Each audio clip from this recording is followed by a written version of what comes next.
Red green online present. কেউ যদি বলে যে এই দেশটা কারো বাপের না, আমার গায়ে খুব লাগে। এই কারণে এই দেশটা যদি আমার বাপের না হতো, এই দেশটা আমার হতো না। এই দেশটা যদি আমার দাদার না হতো, এই দেশটা আমার বাপের হতো না। এই দেশটা যদি আমার দাদার বাপের না হতো, এই দেশটা আমার হতো না। এই দেশটা যদি আমার না হতো, আমার বাপের না হতো, আমার ছেলের দেশ হতো না, আমার নাতির দেশ হতো না। সুতরাং এই কথা যারা বলেন, কথা সাবধানে বলবেন। যারা বলেন যে দেশটা কারো বাপের না, আমি বলতে চাই এই দেশটা সকলের বাপের দেশ। সেই জন্য দেশটা আমাদের দেশ। দেশে একটা অবস্থার সৃষ্টি হয়ে গেছে, কেমন জানি, তাই না? এটা কেমন জানি একটা ব্যতিক্রমী অবস্থান। মাঝে মাঝে এর সাবজেক্ট আবার আমরা রাজনৈতিক দলীয় নেতৃবৃন্দ হয়ে যাই। কেউ কথা বলে হই, কি বক্তব্য রেখে হই। এখন যে অবস্থাটা গত দুদিনে আমরা দেখলাম, কখনো নতুন রাজনৈতিক দল, কখনো পুরনো রাজনৈতিক দল, কখনো প্রফেশনাল কিছু লোকের কথাবার্তা শুনে যতটুকু আশান্বিত হয়েছিলাম, ততটুকু হতাশ হয়ে যায়। কেমন জানি একটা আবহাওয়া, যেটা পরিস্থিতি, যেটা নাকি বিশ্লেষণ করা খুব ডিফিকাল্ট, খুবই ডিফিকাল্ট। শুধু বলবো, যেমন আবহাওয়া থাকুক, 5 তারিখের আগে যে পরিস্থিতি আমাদের ছিল, তা 5 তারিখ পর্যন্ত আমাদের যে পরিস্থিতি ছিল, সেই পরিস্থিতি আমার দেশে অবস্থান ঠিক রাখতে হবে।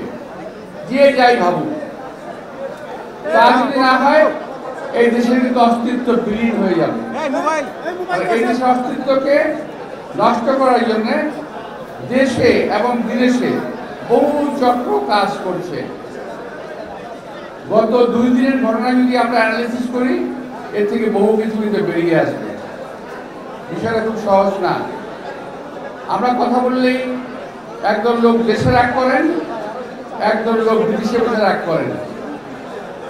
বলেন, আমি কয়েক জায়গায় কথা বলেছিলাম, সেই কথা আমি এখন স্ট্যান্ড করি, যে আমার কথা বলার 7 দিন পরে, গতকাল পরশু কয়েকদিন আমাদের কয়েকটা রাজনৈতিক দলের মতামত জমা হয়েছে। যে সংবিধান সংশোধনের সংস্কারের মতামত জমা হয়েছে। আমি একটু জানতে চাই, আমি কি ভুল বলেছিলাম? কেউ তো একমত হয় নাই, সবাই দ্বিমত পোষণ করেছে, কম বেশি সবাই কম বেশি দ্বিমত পোষণ করেছে। আমি প্রথমেই বলেছিলাম যে আপনাদের সকল বিষয় তো সম্ভব হবে না মেনে নেওয়া, এই কথা বলেছিলাম। এর পরিপ্রেক্ষিতে আমার জ্ঞাতি গোষ্ঠী তুলে গালিগালাজ করেছে এক ভদ্রলোক।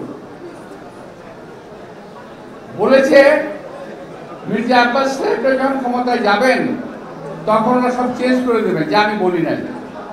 এই কথা বলার পরে বলেছে, আমি দুঃখিত মাননীয় চেয়ারম্যান সাহেব, আমাকে এই কথা জবাব দিতেই হচ্ছে, কারণ আমি মুক্তিযুদ্ধ করেছি। সুতরাং কেউ যদি বলে যে এই দেশটা কারো বাপের না, আমার গায়ে খুব লাগে। এই কারণে এই দেশটা যদি আমার বাপের না হতো, এই দেশটা আমার হতো না। এই দেশটা যদি আমার দাদার না হতো, এই দেশটা আমার বাপের হতো না। এই দেশটা যদি আমার দাদার বাপের না হতো, এই দেশটা আমার হতো না। এই দেশটা যদি আমার না হতো, আমার বাপের না হতো, আমার ছেলের দেশ হতো না, আমার নাতির দেশ হতো না। সুতরাং এই কথা যারা বলেন, কথা সাবধানে বলবেন। যারা বলেন যে দেশটা কারো বাপের না, আমি বলতে চাই এই দেশটা সকলের বাপের দেশ। সেই জন্য দেশটা আমাদের দেশ। আমার দেশের জন্য আমি যুদ্ধ করেছি, লড়াই করেছি, আরো লড়বো। শেষ কথা বলে চলে যাই, আরো লড়বো এই কারণে বললাম যে আজকে দেশের মধ্যে যে অবস্থা হচ্ছে, আমরা সকলেই অত্যন্ত আন্তরিকতার সঙ্গে সংস্কারের কাগজপত্র জমা দিয়েছি, পরীক্ষা নিরীক্ষা করে। এখন এই সরকারকে বলতে চাই, যেই সংস্কার করে যাচ্ছেন, এটা এখন দেশের লোক দেখে নাই।